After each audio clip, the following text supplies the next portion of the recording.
Nice. In some ways it becomes complicated, in some ways it solves many problems. So we'll have to look at it in its totality. The topic on which I am going to sort of share with you some things. It's some secret I will share with you. Okay, this has something to do with semiconductors and something to do with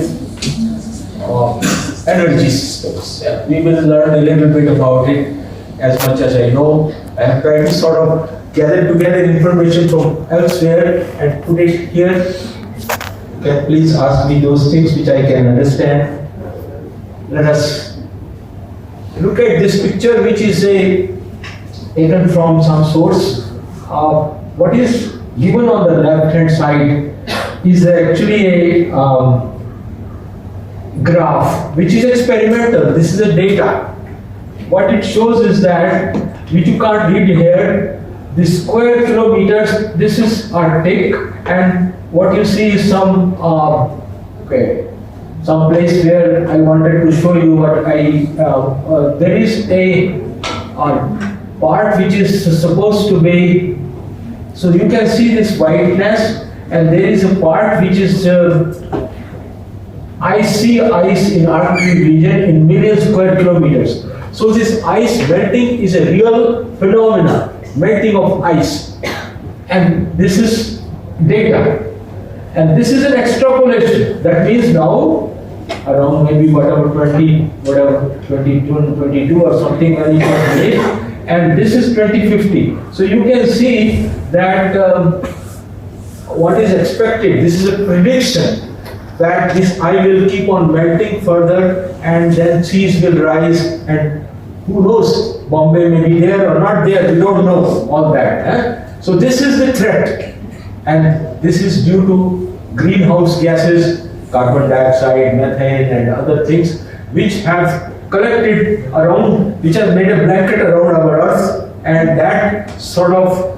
prevents the heat from going out. That's the main reason of this increase in temperature. Not very much, point some degree, per 1.2 degree or something in a decade or something, but then it collects, and then it becomes very dangerous for all of us. So let us see.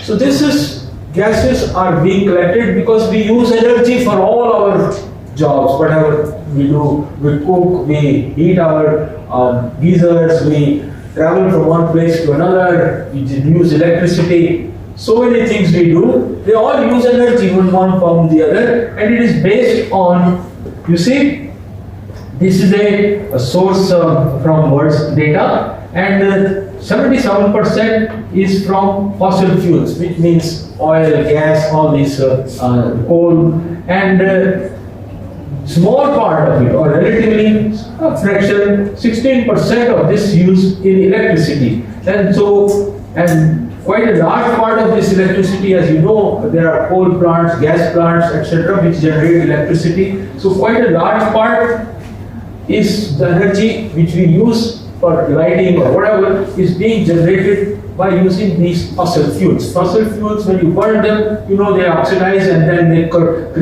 they are carbon based, and they produce carbon dioxide, and that's what is going up in the atmosphere, and that is collecting. So we know what the problem is today, and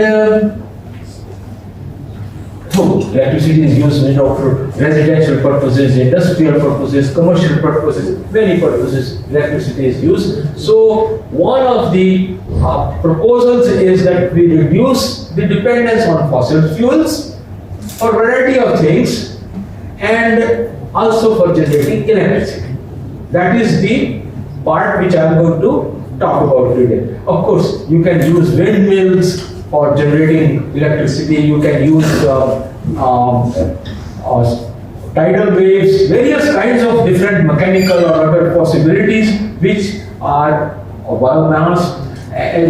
All these are ways to reduce dependence on fossil fuels, and what I'm going to talk about has relationship to our life-giver sun. The sun gives us light, and so let us try to use light to generate electricity. That is the, and how do we do that, etc. etc.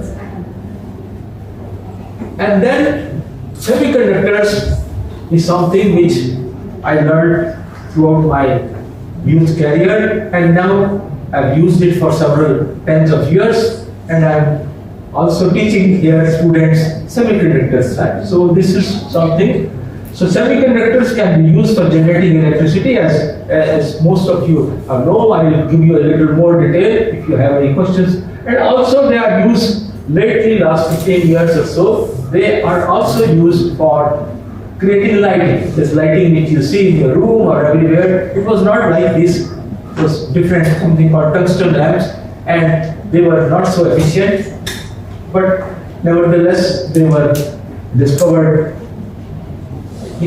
Who was the one who made the first lamp? Edison. So the inventions keep on occurring, and then developments keep on occurring, and these lights are very much more efficient, etc. There is a lot of interest among politicians, among social scientists, among others and everybody else, that we should solve these problems together, etc. And we in India also, you see, I want to share with you that politics always plays a big role in our lives. And one of the ways it did, as far as this present, let's say for example, solar cells or their uses, was that there is a world body which is worrying about these aspects of greenhouse gases, temperature, etc., and how it will affect our lives. And so that comes under the name climate change. And there were world conferences, and they're still continuing, and we have still politicians who don't want to follow it. And a big nation which is defying it. But anyway, there were people who once believed Earth is flat. And so you can't prevent people from becoming non-scientists.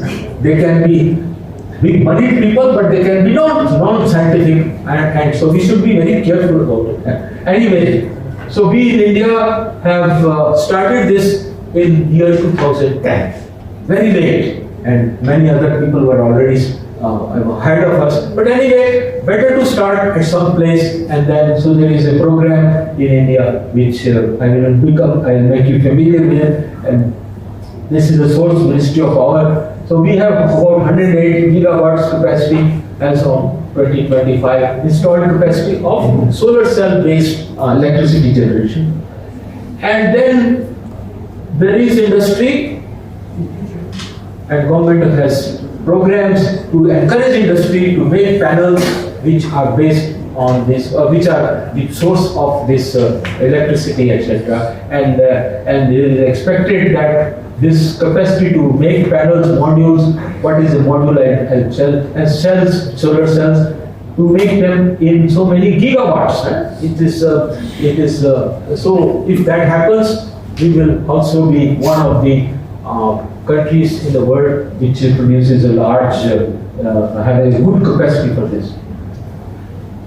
Now this is some slide which I have taken from another source, some word source, where there is so what we should make solar cells from, and there are all these elements and their abundance on Earth, so we should use a material which is available in abundance in Earth. And what better to use than sand? Sand is available in plenty, and sand makes silicon. SiO2, you reduce it with carbon and it makes silicon. So silicon is roughly 28% of the crust of the Earth. So that is a good material to use for solar cells. So the other thing is, science and technology go hand in hand. This is one of the things which happens all the time, and we know that as a society which is actually developing and getting more industrial, we're not yet there, fully industrialized, but so this solar panels, when they were being made earlier, so this is something like, let's say 1976, each watt, 1 watt of generation would cost a panel about $100 dollars. This is all priced in dollars, US dollars. And now today it is something like less than $100, and now it is less than 50 cents. So this huge decrease in price is because there are many people like you who have been working on this for years, and they find new and new ways, and I will recall some of these developments for you. So that, and another thing is capital, the money, or how many, what scale you do it. Part of it is because there are so many, you can see PV module shipments, and they started with 1 or 10 or something, and now it is in millions of these. So scale is also very important. And all these factors play a big role in this. So some important aspects. Today, energy payback period. So how much time it takes if you use these solar cells, which to make them it costs some energy. We will see part of the process. But in how much time can you correct that? That's an important aspect. Lesser the time in which you can get it back, better off you are. So for silicon, it takes about a year. Life of a solar cell based on silicon is about 25 years. How we define that life, that is a very specific way. Another thing is something called, this word is very common, LCOE. How much is the cost? You see, you produce, if something is very expensive, it will not be used. So it is now comparable to generate electricity by using silicon solar cells. That is approximately, this is for utility scale, about 2.5 rupees or 2 to 3 rupees per kilowatt hour. That is the unit of energy which is. So there are some introductory remarks. I will also talk a little bit about materials which are used. So silicon is used predominantly. 99% of the solar cells or modules are made from silicon, and I will tell you a little bit about LED materials also. But before I do this, okay. So we all go back to the periodic table. These materials, where do they appear in the periodic table? This column 4 of the periodic table, and you see this is the queen of semiconductors, silicon. Silicon is the basis of all your mobiles, all of your computers, everything is made from silicon. And down solar cells also. There are other materials which are used for LEDs. They are in column 3 and in column 5. Particularly this gallium nitride, gallium nitride. We will learn about it a little bit today. And my whole purpose to tell you is that this part of the periodic table here, that is what is contains large number of these semiconductors which are used. But before I get into a little bit more detail, let me just remind you a very famous scientist. Perhaps you all know Pauli. Mr. Paul is this Wolfgang Pauli. This is a quote by him. Dismissed the early study of semiconductors, stating one should not work on semiconductors. That is a filthy mess. Who knows whether any semiconductor exists? He later famously defined his dislike for surface physics by saying, God created the solids, the devil their surfaces. So you can see where the semiconductors were at the time of Pauli. This is the progress that science makes. So that urged many great scientists or engineers to learn something about these materials which were so hated by one of the great scientists of ourselves. So they had to understand these materials. You see why it was? Because semiconductors had no reliable properties. I mean, when you pick up a semiconductor, another semiconductor, or silicon or whatever they're using at that time, germanium or later on, they were so impure, and people learned that these properties are very strongly affected by the impurities. So they understood you have to purify them to know their intrinsic property. And what purity? Today the most purest materials on earth are semiconductors, because you have to get to that stage in order to use them. So parts per billion, or even better, that is the level of purity of these materials. Germanium used in neutron detectors, they have to be even better than parts per billion. So that was one important thing, because I mean one can understand if there were so many impurities, depending on what impurities were there, every semiconductor, the same chemical chemistry will not distinguish between them, but their properties were the same, different. Then there were two types. There were P type and there were N type. That was not known initially, you see. So some impurities will make them P type, some impurities will make them N type. So all that had to be understood. And then you can make junctions between them and then make devices. So this was a very important learning step. So lessons learned. This was also a very big discovery. That they are very sensitive. You shine light on a metal, nothing happens to it. You shine light on an insulator, it is transparent, light goes through it. These semiconductor beasts, they are so sensitive to light. If you measure their property in dark, if you measure their property in light, they are different. That was very useful, but at that time it was a problem, that how you measure every time you get different properties. So all that is. And then this great surfaces, the devils, they were really something. You see, most of your digital equipment, everything, they use a transistor called MOS transistor. The idea that MOS transistor can be made came to Lilienfeld in 1920 or something, 20s. I don't remember the exact, somewhere there is. But for nearly 35 years, and Bell Labs started working on it, but they couldn't succeed. They instead invented transistor, bipolar transistors. While working on this idea of some Lilienfeld, and later on, and by 1960, they got something which really made it possible to make the MOS transistor. And that is, surface devil's workshop should be closed. You cover the surface with something which is a layer which will remove all those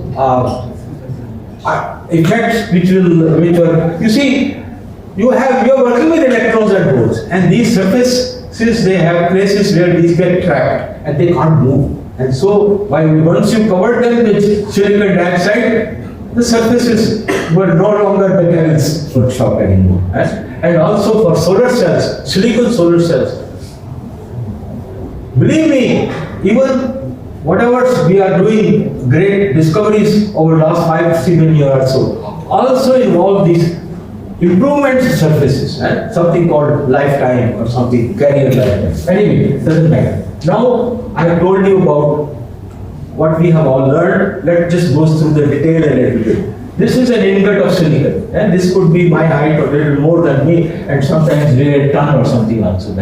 And these are round things, are wafers cut from them, and then when they use them for solar cells, they are like this. So they are some things which you can handle yourself, which are framed here for you from some work which we were involved at IIT Bombay, and they were made like that. Okay. So now, what to tell about? So I actually went back, went too much ahead. Yes. I want to sort of trace the. Yes. Okay, so solar cell.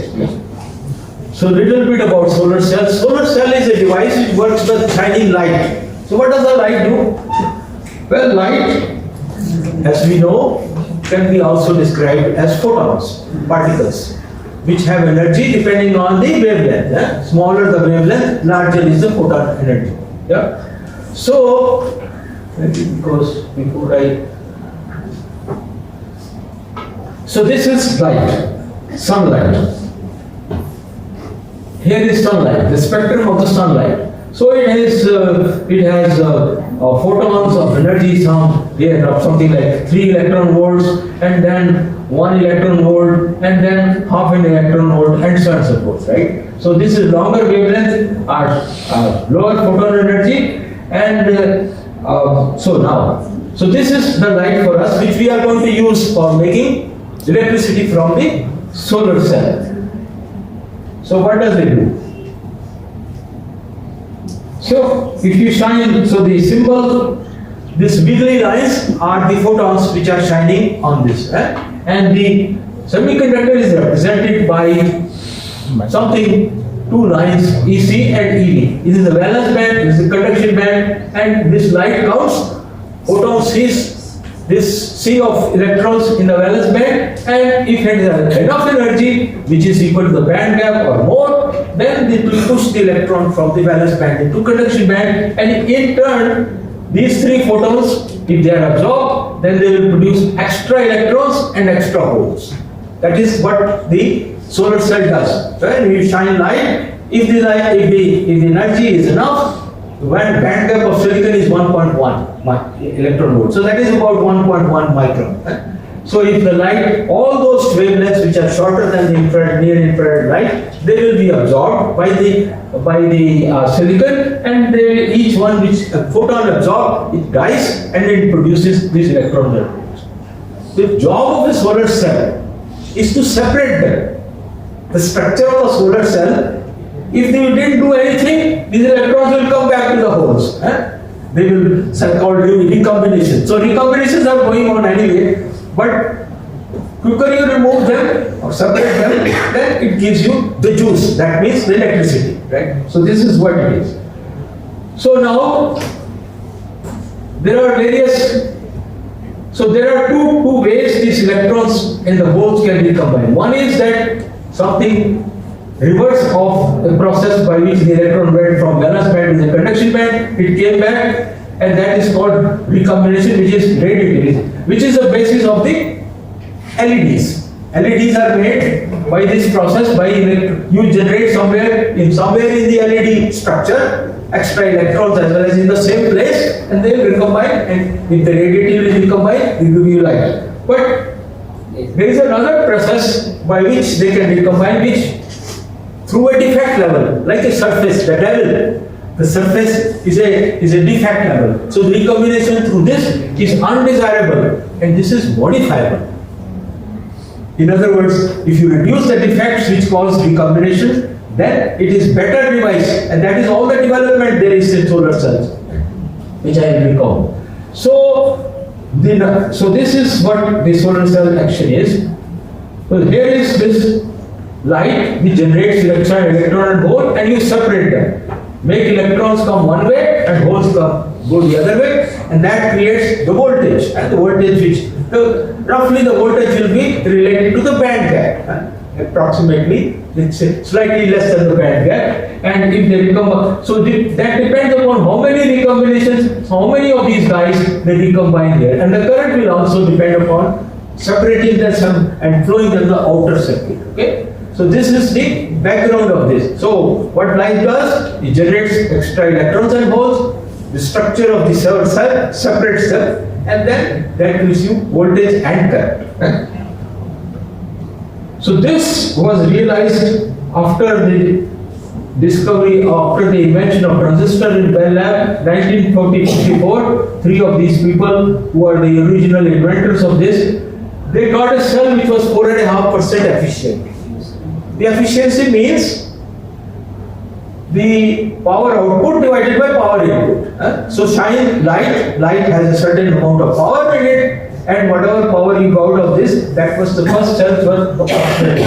But their potential was already understood. The beginning of a new era, leading eventually to realization of harnessing the almost limitless energy of the sun. Those guys were visionaries.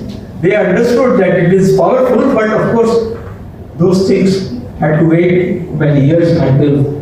So this is a Bell Lab document. Now let me just show you the structure of such a device. So you start with either P-type silicon or N-type silicon. and then make a diode. It's a large area diode. Believe me, these are all diodes. This is a diode. Diode having 6 inch by 6 inches or 5 inch by 5 inch etc. And so this is a picture of that. This is one of those things which I am showing you. This line here is one of the electrodes from which you will take the current out or voltage out, and there is a back side of it which is fully aluminium, so that you can actually make a contact to this and make a so there are two contacts to every diode, and so this job of you start with silicon wafer and then you produce you make a junction by making n-type. If you start with n-type, you make a p-type, etc. Now silicon doesn't have this color. It looks bluish to you, right? All this silicon will not have this color, right? Silicon is grayish, right? So people realize these are now one of the aspects of this development which I am going to trace through. People realize that when sunlight falls on it, it should not go back. Whatever light goes back is lost. Better to have a black cell which will absorb everything. Right? But that's easier said than done. So what people did, they did two things. First of all, solar cells have rough surface. A shiny surface is very reflective. That is that's good for integrated circuits, but it's bad for solar cell. So you make it texture, what you call texture, because a crystal cell. So you make it rough by etching in suitable agents, and secondly, you put a coating on it. You know, you have seen in rainy seasons some water collects in some potholes, and you can see some little oil in there, and jilmil, you can see some colors. Those colors are not real colors; they are just indifference colors. Yes. Because of the thickness of the oil layer. This is also a thickness of silicon dioxide or silicon nitride in many cases, which is controlling this color. It's transparent material, it's an insulator, and so it is to prevent light from reflecting back. So you actually specify what is the net reflectivity of the light by there. So there, I hope I have given you some idea of now. This is a technical part. A solar cell, depending upon, so you see, the voltage of a solar cell depends on the material. I told you it is nearly the band gap, slightly less than the band gap. But the current depends on the size. Because more the size, larger the area, larger will be the amount of light it will take. And then each photon, let us say, whatever gives you electron and hole pair, you collect each one, that gives you one electron, so that is a quantum physics. So larger the area, larger the current. This can actually give you about 9 amperes at one sun. This panel, 6 inch by 6 inch panel, can give you 9 amperes of current. So it depends on that. Now voltage, as I said, is just dependent on the band gap. For 1.1 electron volt band gap of the silicon, high quality cell 750 millivolt, poor quality cells 600 less millivolt. So what is that? What is the difference? The current also will be less for poor quality cell, and current will be more in better quality. That's the recombination, the surface, or the defects, or the impurities. And how do you judge them? By lifetime of excess carriers. If the excess carriers can last longer, they will give you more current and also produce more voltage. So that is the main difference between high quality cells, low quality cells. Quality of the material, that means fewer defects, and quality of the something called passivation of the surface layer which removes all the devils. So this is how the efficiency is defined. This is the light, which is let's say sunlight. Sunlight approximately. So this is how you specify sunlight. You see, if you look directly at the sun, that is called direct AM 1.5, roughly is called. And if you look at both direct light as well as those scattered from the clouds, that's called global. So the all cells are total power density for which, you see, you make cells of different materials, you make cells from the same material, and you want to distinguish between them. The testing condition must be identical for all of them. Yeah? And so, this is this testing condition. The amount of light which is falling. So in laboratories, people have sources which will, and also the cells are very temperature dependent. A cell which is generating, let us say, 750 millivolt at room temp at 25 degrees centigrade may easily degrade to some 650 millivolt if you raise the temperature to 75 degrees centigrade. About 2-3 millivolt reduction in the cell voltage occurs. They are very sensitive. If something works in Ladakh, it will be different. The same thing working in Rajasthan, Jodhpur will be much worse. Now, utilization of the sunlight. You see, the photon has to have energy to raise an electron from valence band to conduction band. Now, if this is not enough energy, a photon of half an electron volt cannot do that. So the sunlight which falls on the solar cells, which has lower than the band gap energy, goes through it, is wasted.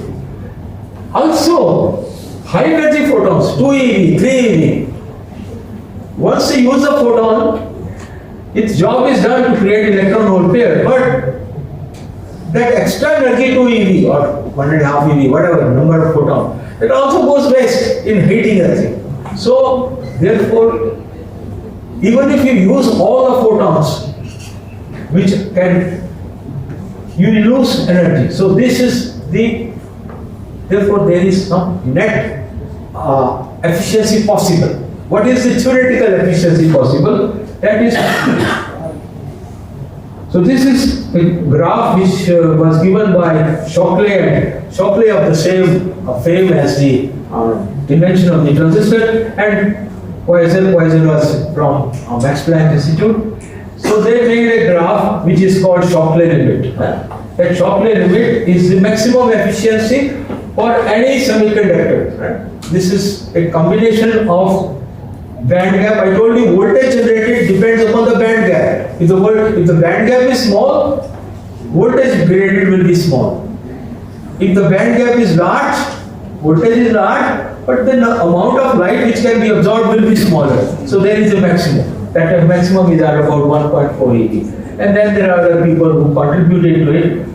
Today people believe that maximum efficiency by using a silicon solar cell is approximately 29.3%. And that's a theoretical maximum. And so where are we today? So this is some graph which shows so you see the cells which I am showing you here. These cells, the champion of them, meaning the best which we made at IIT Bombay, but 19.5%, something like that. This is the year 2015. So there are these improvements which have been occurring in the efficiency of silicon solar cells. They are based on, mind you, I told you already, minimizing the recombination and surface rules.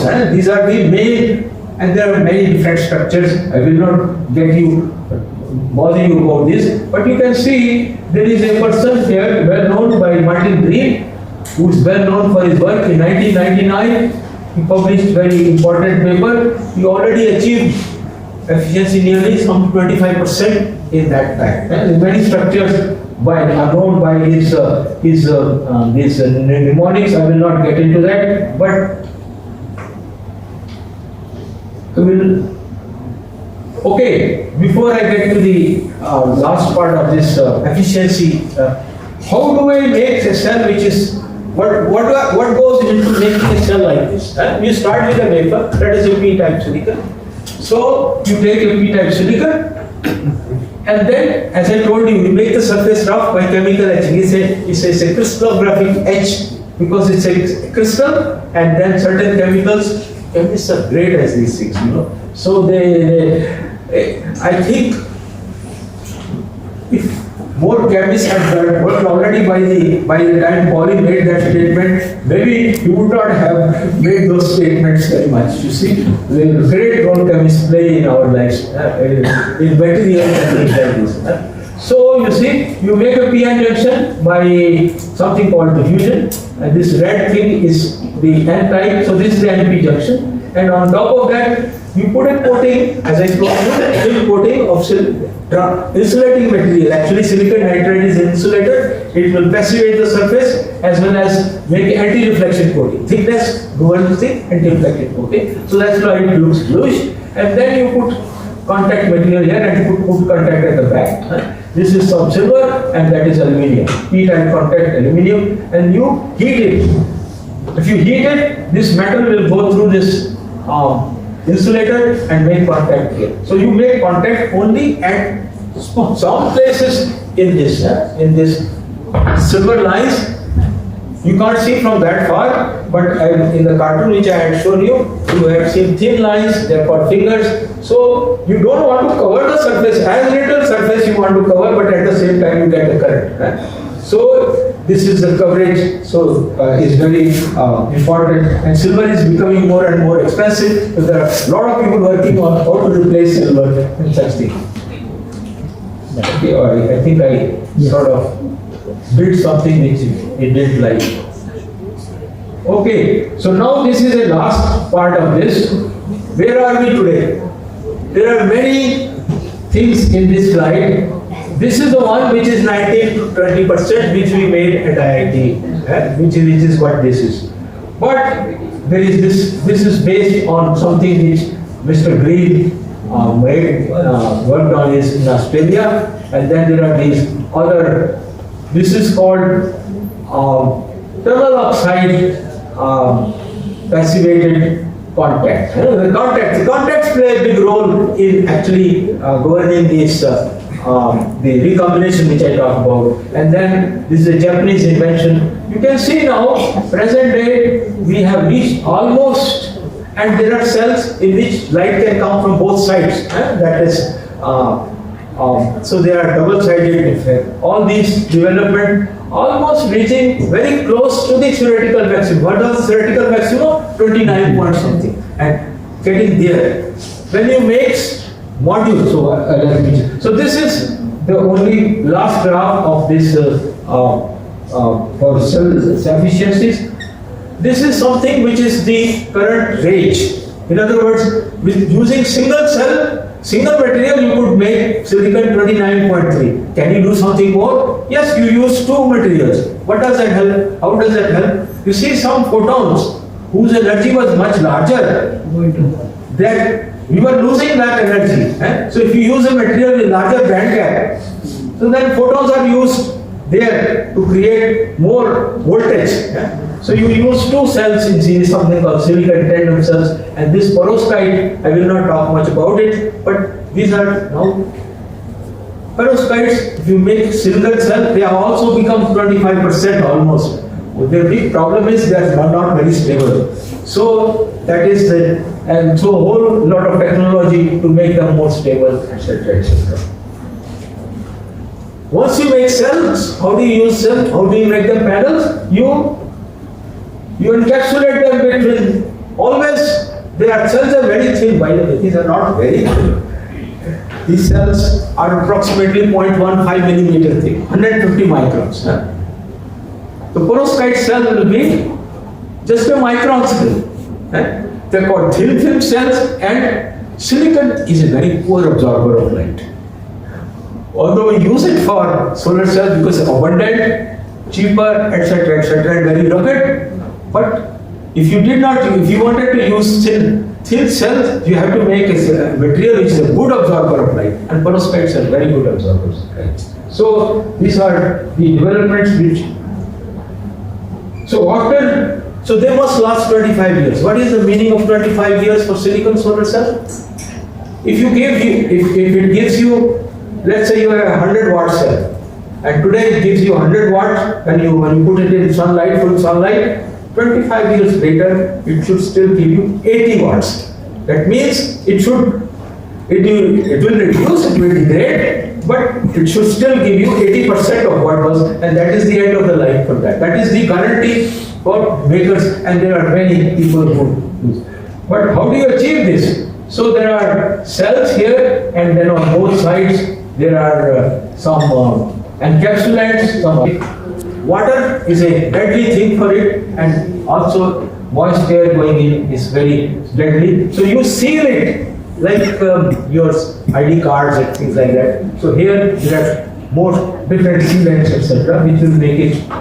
Okay, so now cell, panel or module, many cells connected in series, and many series connected in solar array make the big generator of power.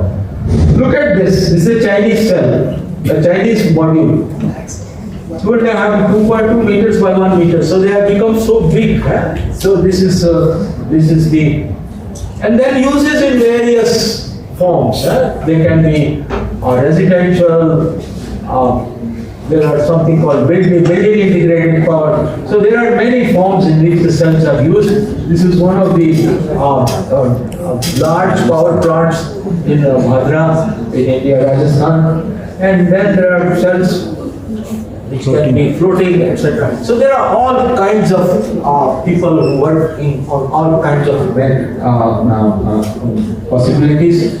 We are now generators, producers of solar cells. We don't break any silicon.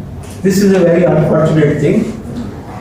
We buy all our silicon. Most of the panels are made from silicon solar cells, also purchased from China. But there is a significant industry within India which also makes solar panels, and government policies encourage those parts.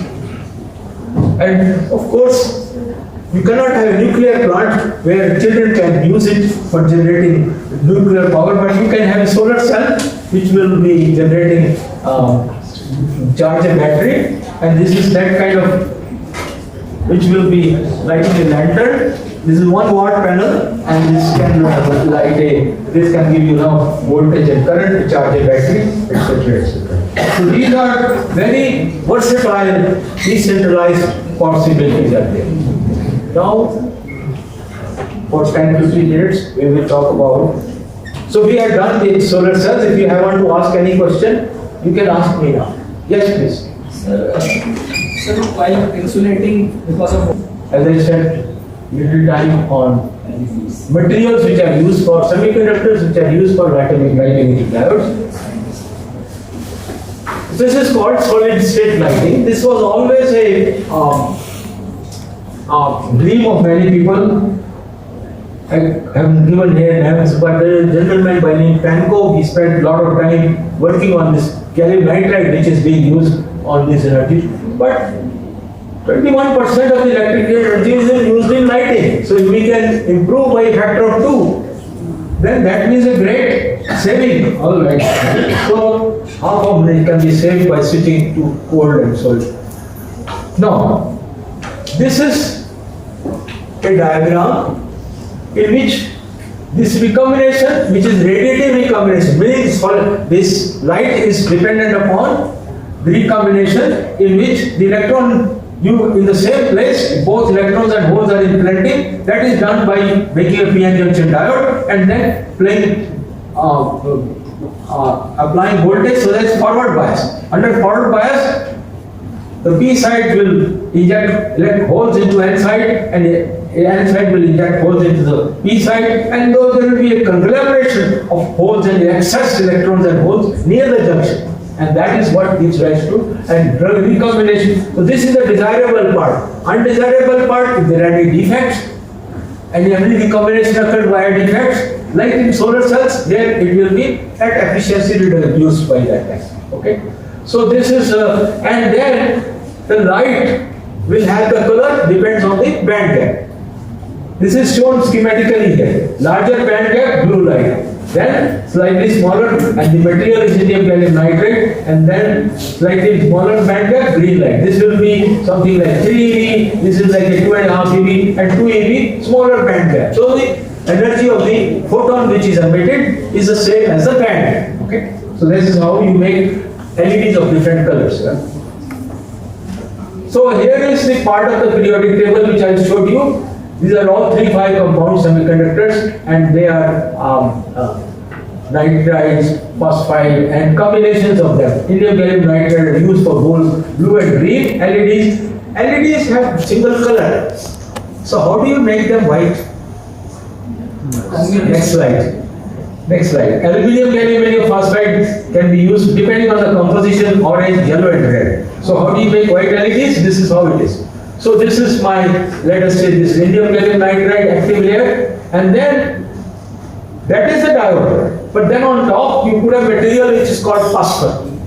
This phosphor will change blue light into yellow light, and with the yellow light emitting. So combination of blue and yellow is whitish, and that's how it is done. Okay, and then of course you can use also red, green, and blue.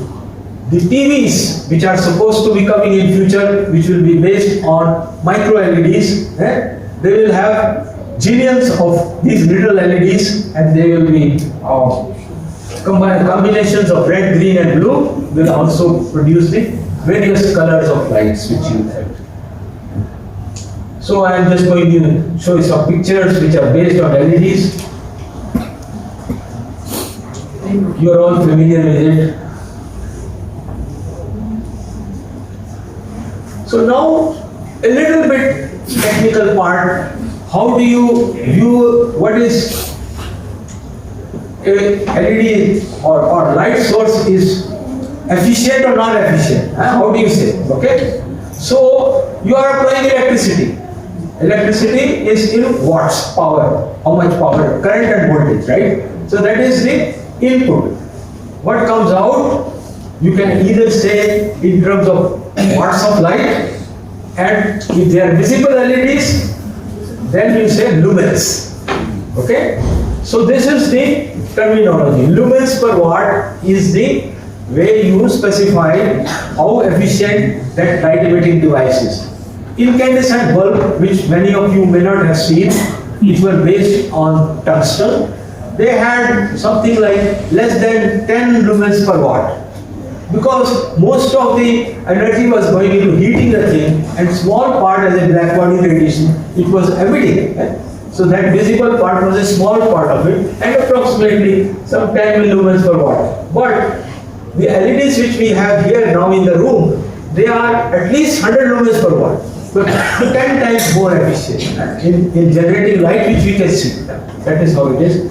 So, and they have a much longer life. See, the older bulbs, they used some tungsten filament which sort of became weak as the time went, and suddenly it stopped working because it fused something. We used to call it the filament has got fused or something. So there at the bottom you could see some tungsten wire which has come out or something.